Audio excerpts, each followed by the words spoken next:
पद्मिनी एकादशी जगत के पालनहार भगवान श्रीहरि विष्णु को बहुत प्रिय है। मलमास या अधिक मास के शुक्ल पक्ष की एकादशी पद्मिनी एकादशी कहलाती है।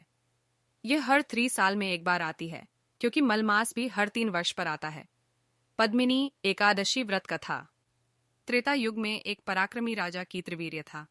इस राजा की कई रानियां थीं, परंतु किसी भी रानी से राजा को पुत्र की प्राप्ति नहीं हुई।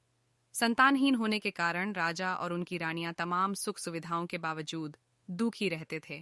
संतान प्राप्ति की कामना से तब राजा अपनी रानियों के साथ तपस्या करने चल पड़े। हजारों वर्ष तक तपस्या करते हुए राजा की सिर्फ हड्डियां ही शेष रह गई, परंतु उनकी तपस्या सफल न हो सकी। रानी ने तब देवी अनुसुया से उपाय पूछा। देवी ने उन्हें मल मास में शुक्ल पक्ष की एकादशी का व्रत करने के लिए कहा। अनुसुया ने रानी को व्रत का विधान भी बताया। रानी ने तब देवी अनुसुया के बताए विधान के अनुसार पद्मिनी एकादशी का व्रत रखा।